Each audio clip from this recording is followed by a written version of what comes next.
What is going on, Bruin Nation, LAFB fam? Hope you're all doing well. The Thrill and Madman back together again.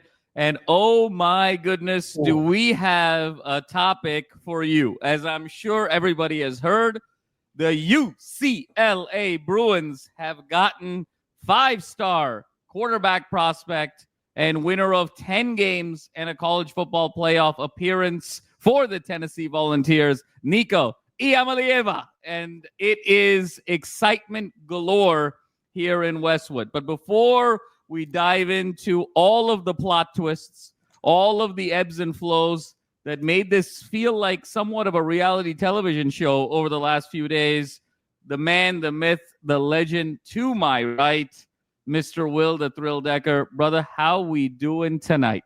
Man, I mean, the news, we were kind of building towards that. You saw UNC with Bill Belichick. I thought they were a real threat, drop out yesterday. Tulane dropping out. It really came down to UCLA because he had a no-contact tag once he entered the portal. So we were just kind of like, is this really going to happen?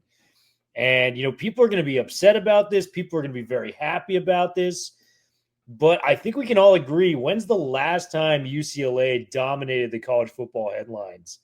This is a momentous occasion, and you get a quarterback who just led his team to the college football playoff a year ago. Let's not forget about the talent at hold here. I mean, the way it went about, who knows? But my goodness, man, this is a momentous day, and it's an honor to be talking ball with you, especially about our guy Nico coming to Westwood. This is unbelievable. Yes, sir. A momentous day indeed, Thriller. So much to uncover here, and we're going to go into it kind of step by step. I think it's important for us to just sort of lay out the narrative, and just sort of the landscape. I mean, here we have Nico Iamaleava and, his family, Madden, his father, very prominent in the scene. And this is a SoCal kid, right? I mean, you're talking about started at Warren High School in Downey, then transferred to the famed Long Beach Poly. Tremendous amount of success there. A lot of high school accolades, incredible statistics, accomplishments, film, and, a lot of conversation about where he was going to go. Ultimately chose Tennessee, enrolled early at Tennessee, and, led this team as a first-year starter to a 10-3 record and a college football playoff appearance. And what was so fascinating, Will, about this whole storyline is upon going, and now this is all sort of reports from Chris Lowe and at ESPN and others, Iamaleava's deal, Will, at Tennessee was reported to be $8 million over the lifetime of the contract of his time at the University of Tennessee. He was projected to make $2.4 million this upcoming football season. And reports then came about that first, there was a little bit of unhappiness post-season ending. And, it was Nico's dad, perhaps his representation, kind of going to Tennessee, wanting to renegotiate a contract and also look for assurances at the offensive line position, at the running back position, at the wide receiver position. Those talks didn't go anywhere. Nico didn't enter the winter portal period. And then it seemed like, I think after the Quinn Ewers story of potentially getting $4 million before declaring for the NFL, Carson Beck, the market for Carson Beck at Miami, transferring from Georgia, then it seemed like Nico's representation goes back to Tennessee and says, look, we want $4 million a year. That's what the market dictates. Now, some think it was all sanctioned. Some think that it was his agent was acting not on his behalf or his family's behalf and almost went rogue. We don't quite know what the truth is in that whole situation. But regardless of what conversations were, went to go renegotiate a deal with Tennessee. Tennessee said no. Led Nico to sort of hold out, if you will, for a couple of days from practice. And then that led Nico's departure. Now the market really opens up. Reportedly, USC in the mix, Notre Dame in the mix, Oregon in the mix, UCLA in the mix. Interesting story as well, Will, where reportedly he reached out to Oregon, and Oregon said they were not interested. And then Oregon reported that to Tennessee to let them know that this was happening. And that created even more drama. And over the last 48 hours, it seemed like the market was a little bare for Nico, and opportunity presents itself for Deshaun Foster, Tino Sunseri, Martin Jarman, and the UCLA Bruins. Nico Iamaleava is a UCLA Bruin. We don't know the exact number, Will, but it seems like indications are it's in that $1 to $1.5 million range. And in today's day and age, Will, to be able to get a 5-star quarterback who played in starter in the SEC, 10-win quarterback, college football playoff quarterback for $1 to $1.5 million is potentially the greatest heist that the Los Angeles community has had in about 6 weeks since Luka Doncic. I mean, this is really significant where it was going. And Will, I'll hand it over to you. You know, I was laying it out for our listeners a couple days ago. Hey, there's some pros here. There's some cons here. I'll be honest with you. I was worried about the pursuit of Nico at that $4 million price tag or that $3.5 million price tag. Because I said, if you're going to spend that kind of money, I think there's an opportunity to go get 2 or 3 very elite defensive line prospects and really bolster your defense. But Nico at $1 to $1.5 million is a very different story than Nico at $3.5 to $4 million. This is one of the great heists of UCLA football, and yet another heist in Los Angeles sports here this spring. Will, your thoughts? How do you feel about everything? If you're just going from the talent standpoint, we're not factoring in what happened behind the scenes of how he got to UCLA. It's the biggest home run commitment to UCLA, I would say. In like Josh Rosen, maybe. Yep. Like I'm trying to think of that. Dante Moore had his moment. It didn't live up to the hype, but when Rosen committed to UCLA, it was like, wow, like UCLA has a real shot of being back in college football. And I'll be honest, when Nico committed, we did our little preseason expectation. I think you and I were like, bowl game this year, that would be the ceiling of this team. Everything has changed. You got to change all of your predictions. I think the ceiling's like 9 wins now with a Nico Iamaleava. And, if he gets hot, I mean, last year was the first year he started in college football, and he led his team to the college football playoff, 19 touchdowns, 5 interceptions. A lot of the critics will bring up that 11 of those 19 touchdowns came against UTC, Vandy, and UTEP in those games.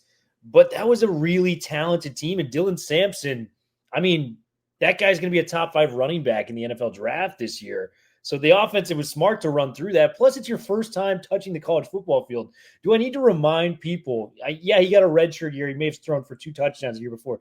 Can I remind people what Dante Moore looked like, his first year? Can I remind people what DTR looked like his first year out there? Even Rosen was up and down in their first year starting. It's such a big seismic shift from high school to college. But Iamaleava, I've been a longtime fan. We knew about Madden, and we nearly got Madden. I think there's a conversation to be had there about, was Bieniemy the factor that caused this whole thing to go awry? Because you look at the timing of that. Madden decommits. We come out saying, did Bieniemy get fired? Bieniemy's camp is like, no, he did not. He's actually leaving. And, just the timing of that, I think that may have been like a final straw scenario where Bieniemy just didn't get things going right with Madden. But long story short, going back to Nico, I just think this is as big as a deal for UCLA football in over a decade. And this is just exciting on so many different fronts. It's the tip of the iceberg for what it can be. And, lo and behold, if you get Nico for 2 years in this system, I mean, what a home run. And like you said, he was looking for $4 million.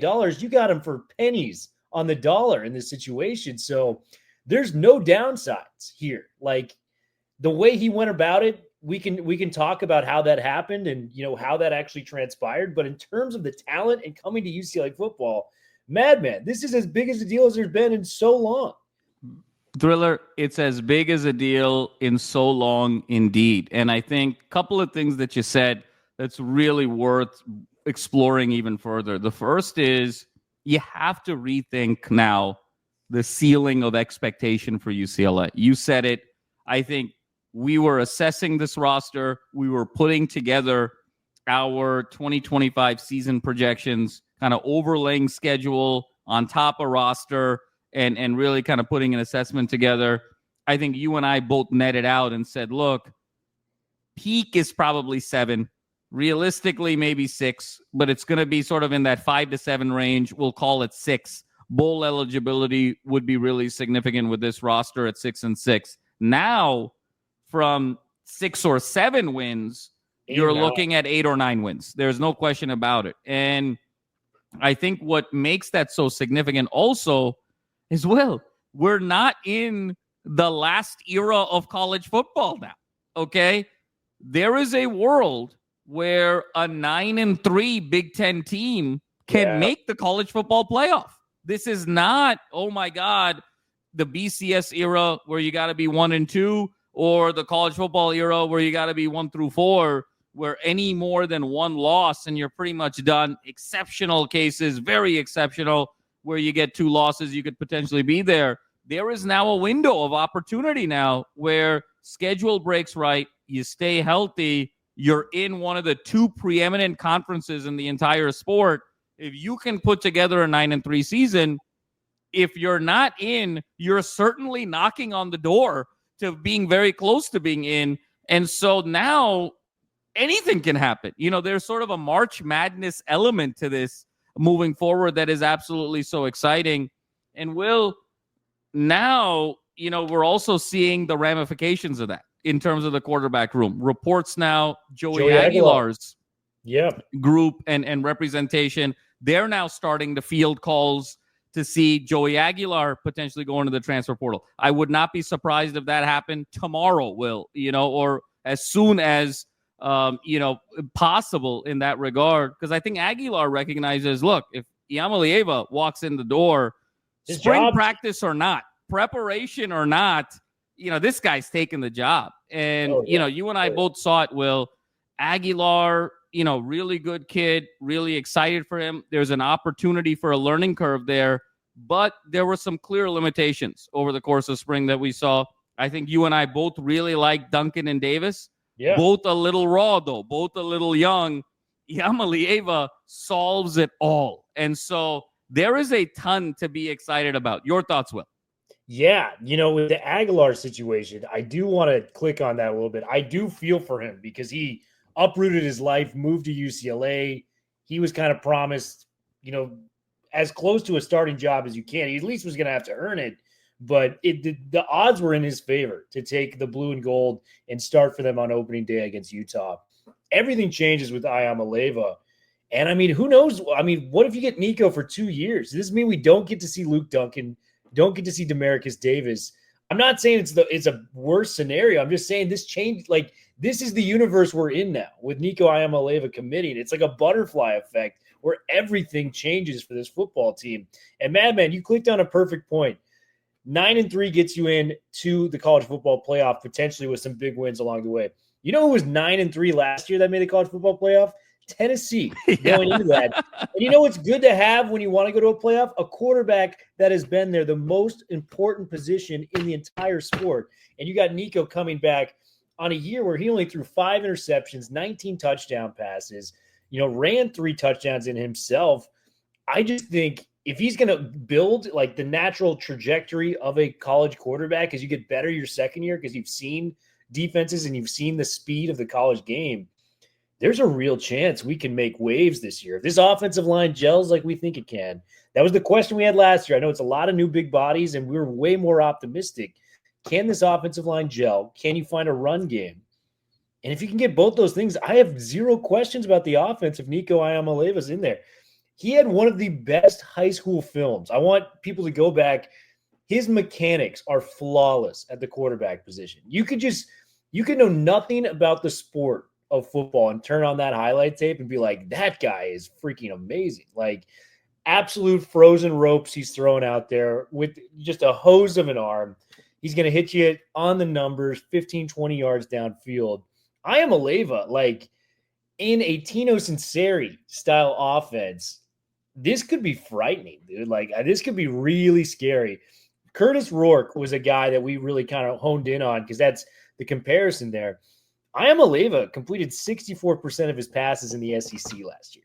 You know what he can do with a Tino Sanseri-like offense? I mean, this could be frightening. This is very frightening, Will. Yeah. And I'm so happy you brought up Tino Sanseri because this is a huge day for Tino Sanseri and for Deshaun Foster for bringing Tino Sanseri. Because now, again, believe what you want in terms of the narratives, right? And a lot of conversation about this being about money and, in terms of a renegotiation. And certainly we're all grown-ups here.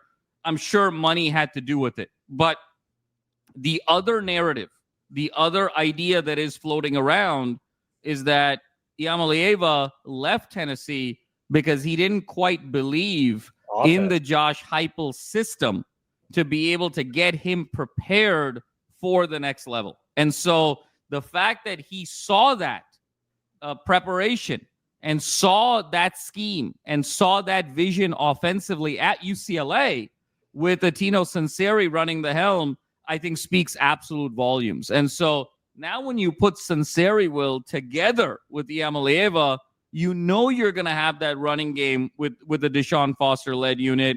We still feel really good about the wide receiving core. Tight end with Habermel coming back. It all comes down to offensive line.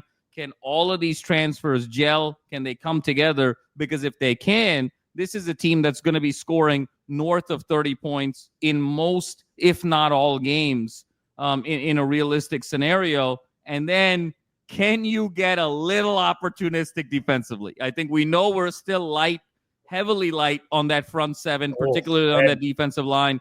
So much work now has to be done there. Can you go get two guys in the portal right now? Can you go get some depth, some big pieces there? And can you find a way to get opportunistic defensively, a bend but don't break?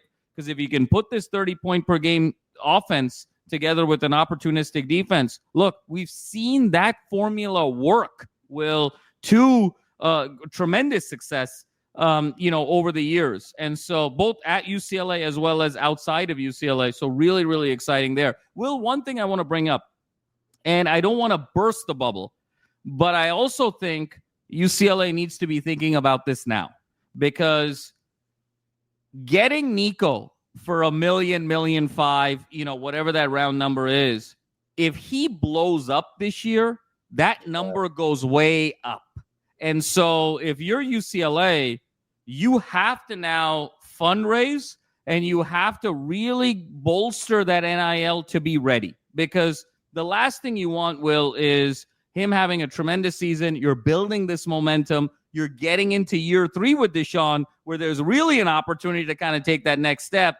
And then, oh, by the way, Nico bolts because he's going to get more money elsewhere. So as excited as we are about the possibilities of a 2-year run, I think we also have to be mindful from a program perspective that we really now, hopefully bringing a guy like Nico is also going to bring in a lot of energy and enthusiasm and fundraising, because we want to be able to retain Nico. Yeah, and any thoughts there?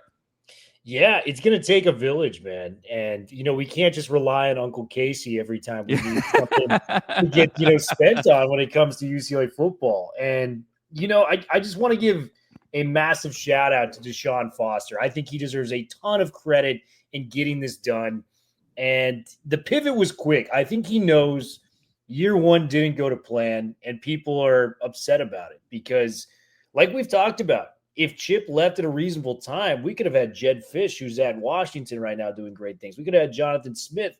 We kind of got left with Deshaun Foster, and I'm a Deshaun Foster fan. Like, I loved him as our running backs coach, but that's still a seismic jump from running backs coach to head coach. I've never seen that done at any level of college or NFL football, that big of a jump from position coach to that. He knows his clock is running right now, and he had to act fast. And the aggressive nature where he goes, hey, we gotta redo everything on the offense. Like, Bieniemy, you're out, man. We got to get this new offensive line coach. We're going to get Andy Kwan coming in with Bama ties. We're going to get Tino Sanseri, maybe one of the best hires in all of college football, if you really break down how much he implemented the Indiana offense to what they were doing with what was going on there. So he pivoted hard in the coaching staff. He pivoted hard in the transfer portal. He gets a guy like Coach Meat where it's like, man, I don't got to worry about recruiting these defensive players. Coach Meat is a beast at this. Gets the offensive line going. We talked about in the last episode we were on, Eugene Brooks, Armella, Katie Arnold, these types of guys coming in, big-bodied NFL size. Like, he gets a lot of credit for this stuff, man. And, if we're going to win or we're going to lose this year, we'll see. But the ceiling of this team just shot through the roof. And Deshaun Foster is a huge reason as to why. And who knows? We spent a ton of money in NIL on Nico. We might not be done. I mean, this offensive line can potentially improve. I mean, Jake Mikula from Stanford is down to Oklahoma and UCLA. We just got a Jameer Johnson, another corner. That was the funny joke that we were talking about yesterday. We got like 8 defensive backs in the portal. But, imagine if you can add a Mikula and maybe 2 more edges, just a little bit more effective edge rush. Dude, I mean, we could be back here in a week going, holy smokes, the ceiling of this team has shifted more than maybe any team in the entire country. And that's a huge credit to Deshaun Foster. Huge credit to Deshaun Foster and being able to make that will. And I'm so happy that you mentioned Jameer Johnson, because that was the other, kind of kaboom, if you will, over the last couple of days. Obviously, Nico getting all the headlines, but, 5'11", 185 corner, really kind of physical bump and run. 10 starts at Indiana last year, an Indiana team that went to the college football playoff, an Indiana team that was also coached on the offensive side by Tino Sunseri, did some great things there. 35 tackles and interception, really played a very critical role on that team, and then was recruited 2 years prior to Texas. And so he was at Texas for 2 years and then transferred over to Indiana for 2 years, first with Tom Allen and then, of course, with Kirk Cignetti. So he's going to come in now as a fifth-year starter and as a fifth-year college football player and really start pushing the envelope here, Will. And I think there's some magic that's happening. We're talking a lot about the offensive side of the ball with Nico, of course.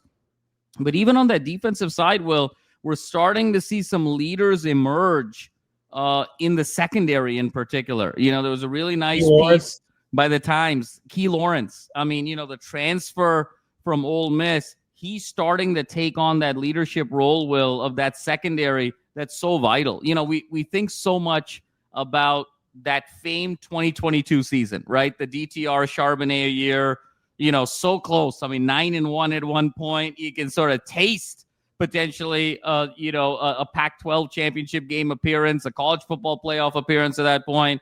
DTR doing his thing, in terms of coming off of the hurdle year and, setting the world on fire. Charbonnet taking over. Latu, of course, with his exploits. But you know what the unsung hero of that team, Will, was in many ways was Stephen Blaylock. Blaylock being back there, kind of captaining that secondary really started turning the corner. And I think having someone like a Key Lawrence being able to kind of play into that Blaylock role and captaining that defense, I think we thought we were going to sort of get that with Kamari Ramsey, before he unceremoniously, transferred. But having that captain on that back end, I think, is going to be really critical. And Will, you said it best. Now, you're starting to get some identity on that back end. Can we hit the portal hard these next 48 to 72 hours?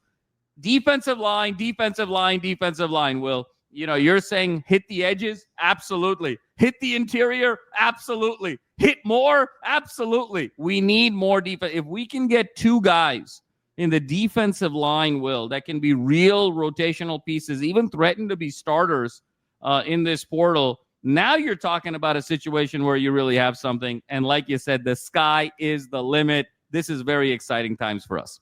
Yeah, man. And I was speaking to Wayne today, and he was talking about Key Lawrence. I don't think I'm speaking out of school here. He was like, Key Lawrence reminds me a lot of Quantrez Knight, just kind of a fun guy in the secondary, gets the people going, like very pumped up about what Key Lawrence can bring to the table. Just another great transfer. We're not that far away, man. Just a couple transfers on that D line, and this thing could potentially shift. Let's go through the football schedule now. I want to see what our predictions have changed just with the pure addition of Nico and maybe more help on the way. So Utah opening game, I think we admit that's tough. It's at home. Kyle Whittingham, I'll give him a lot of credit. I'm gonna call that one a W. I'm gonna call UNLV a W, New Mexico a W. Northwestern, probably David Braun's a great coach. Really regressed last year. So that's 4-0. I'm not going to go crazy, say we're going to beat Penn State, but this Penn State team last year probably had more talent than it does this year. And J-Mart kept us like within 2 scores of that game. So people forget at Happy Valley. This is going to be at UCLA. So that's probably a loss. I'll be man enough to admit that. See, I was kind of on the fringe. I thought maybe Michigan State would be a loss this year, but with the addition of Nico, I think that puts us at 5-1 going into the Maryland game, in my opinion. Yep. And then Maryland, I mean, good for them. Like, you know, they beat USC last year. They did some nice things, but not afraid. 6-1. We could be 6-1, Madman, going to that Indiana game. The last 5 games is a murderer's row. Indiana, you know, I got to give a lot of respect to what's going on there at IU. Nebraska, I know we beat them last year. Dylan Raiola is going to be in year 2, so we'll see how that goes. Ohio State, definitely not calling a win there against Jeremiah Smith and those guys. And then Washington and USC. If you can take 2 of those 3, you could be 8-5, rolling into a bowl game, maybe get that 9th win. Like, I mean, it's no, not at all. I mean, I think you have to sort of think of it, and we're getting ahead of ourselves a little bit, but why not? I think 6-1 is reasonable. I mean, at this point, now you're always afraid for the clunker, you know, and you're a little. Here's where you'd be a little bit nervous with Utah in the opener for all the reasons that you mentioned. Kyle Whittingham, really well coached, really physical. The fact that Nico didn't get any spring practice in this system, you know, is it going to be a little bit of a ramp up? Even though he's a 1-year starter, is there going to be a little bit of a ramp up there? You know, that's going to be kind of a question. And you just hope to avoid kind of an inconsistent performance, you know, at Maryland or, you know, against Michigan State or something along those lines. But I think 6-1, perhaps 5-2 is totally in the cards. And then on that back 5, Will, you know, when you're talking about Indiana, Ohio State, Washington, USC, Nebraska, I think the question is, let's put Ohio State aside. You know, like that's a stretch. You got 4 other games there. If you can go 2-2, you know, you're at what, 7-5 at that point. If you're saying Utah's a loss, if you go 3-1 in those other games, you're at 8-4. And if you can go 3-1 in those other games and somehow beat Utah, you're at 9-3. So we've gone now with Nico in a world where we were thinking 5 to 7 wins, with, you know, 6 being the median, 7 being the ceiling, now to 7 to 9 wins, where 7's potentially the floor, 9 could be the ceiling. You could end up at 8. So it's a 2-game swing here, Will, in terms of, you know, what this player brings to the table and completely changes the trajectory. And if you get the balls bouncing your way and you can get to 9, you know, depending on how it shakes out the rest of the conference, you could be knocking on the door of an at-large bid of a college football playoff. And I think so much now, I think there's even more pressure in the portal this next 48 to 72 hours to fortify depth on the defensive line. Because now that you have a quarterback, you're seeing one glaring hole right now. It's defensive line. You need a lot of guys to stay healthy. You need a lot of guys to sort of build and have career years. You have serviceable players, but you don't have really any game wreckers. And so what you need to do is be able to at least create the depth where you're resilient to the injury and you have sort of consistent play all around. And depending on what happens there, Will, you know, we could be inching towards that ceiling of 9 from a personnel standpoint. I mean, how wild is this, Will? From where we were 4 months ago to where we are now, did you ever think we would even be flirting with the idea of a 9-win season in 2025 after what we saw? Absolutely not. And, you know, we've always been clawing to get UCLA football back. It feels like for the last 25 years, we've been trying to plant that flag on the mountaintop and say we are back. It was the Rose Bowl for us for a long time, getting to a Rose Bowl game. It didn't happen. You know, we weren't able to get there. College football playoffs expand. Can we get back to that? Can we dominate? I mean, people forget the 90s. UCLA ran this city in football. It was not even close to what USC was putting out in that time frame. And it if the stars can align on this, this is the type of move you have to take if you're all in on getting UCLA football back. And we could debate if Deshaun is, worthy of a head coaching spot and all that.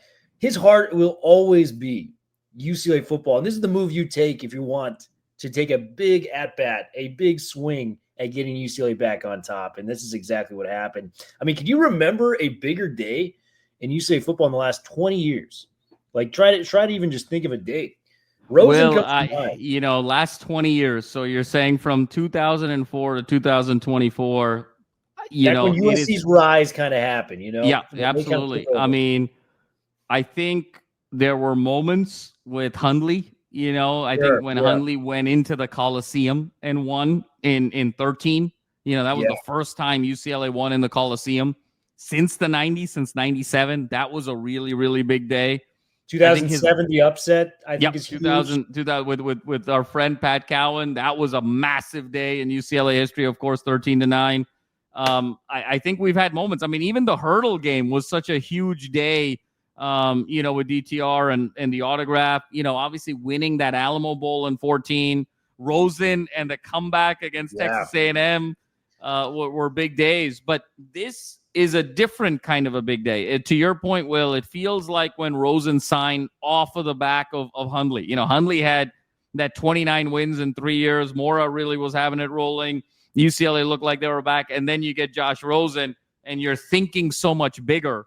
Tonight, you and I are thinking a lot bigger than we were a week, 2 weeks, a month, 2 months ago. And so it feels very similar in that regard.